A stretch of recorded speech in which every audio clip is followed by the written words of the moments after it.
Hey guys, come travel with me to Japan. If you're ever visiting here, maybe you could check out some of the places that I go to in this video. You ready? I'm ready. I booked my hotel near Shinjuku, so I was walking there to drop my bags off, but look at how beautiful the weather is, damn. This was the view from my hotel, which was insane. Just look at that. You could actually see Mount Fuji in the distance, but I didn't want to waste any time, so I just dropped my bags off and headed out right away. First I took a stroll in the Meiji Jingu shrine, which is in the middle of the city, but I've actually never been there, so I didn't really know what to expect. I didn't expect anything to be going on that day. It got really chilly the moment I entered, which I found really interesting. When I got to the main entrance, there was a long line, and I found out there was an event going on. I had no idea what it was, but I knew that it was going to be epic, so I just stayed and watched. Some important VIPs came in and took a seat, and I was like, what's actually going on here? Then this happened. Oh my goodness, are they actually who I think they are? I've never actually seen sumo wrestlers in my life, so this was one of the coolest experiences I've had. Apparently he was the newest grand champion kicking off season with traditional ritual. Then he did this pose. I only saw this online, so this was really cool. And this was the last one. After doing that, they just walked off. And the ceremony was done. It's crazy how I happened to be in the right place in the right time. I was starving at this point. I was looking for something to eat, and I was feeling some chicken skewers. I don't remember which part of meat they were, but they were good. I like how they're not a full course meal, so I can just pick out different portions. And this goofy rice bowl where I can just pop out a raw egg yolk onto the meal. And this happened to be very good, I still remember.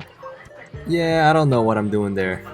Came back to the hotel for the sunset, and just like that, the day was done. It was good. And the next day in the morning, I was very grumpy because I had to leave this beautiful place, but all of a sudden, I remembered that I was going to an even prettier place today, so I was happy again.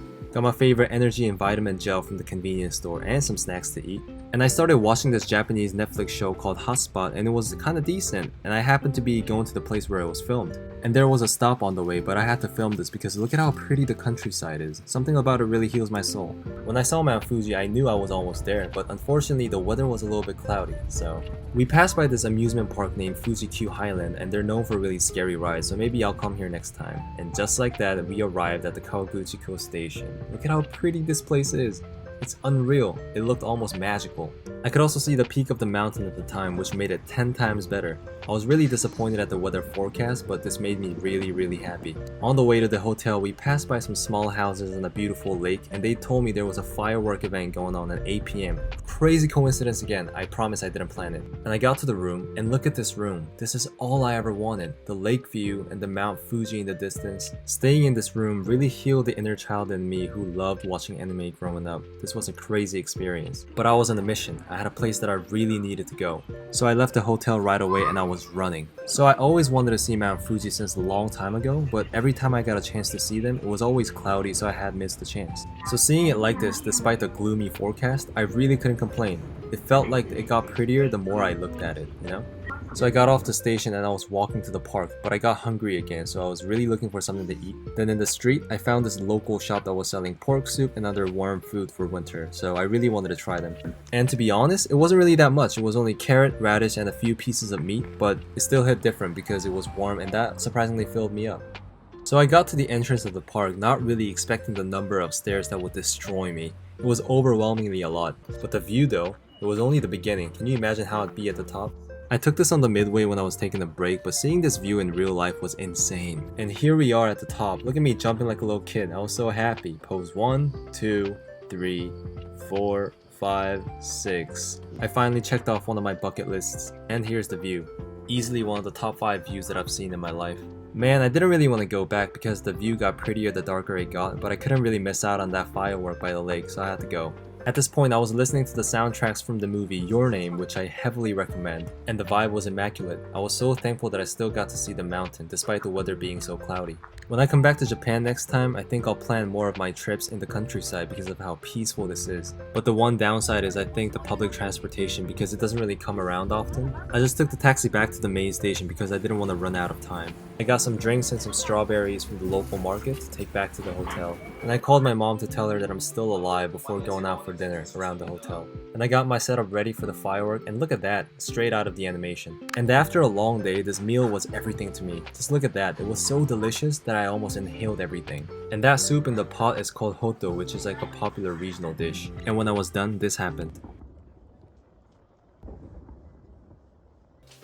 This moment truly felt magical because I was on a trip after studying hard for a year. It felt like I was being rewarded. It only lasted for 20 minutes, but that 20 minutes to me felt like forever.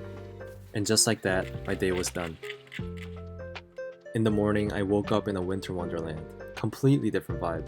I heard wineries are very popular in this region called Yamanashi, so after the checkout, I tried going to the nearest wineries around the hotel, but there weren't many available at the time. So I just decided to go to the local supermarket that had reasonably big collections of wines produced in the area. The view on the way was of course very stunning.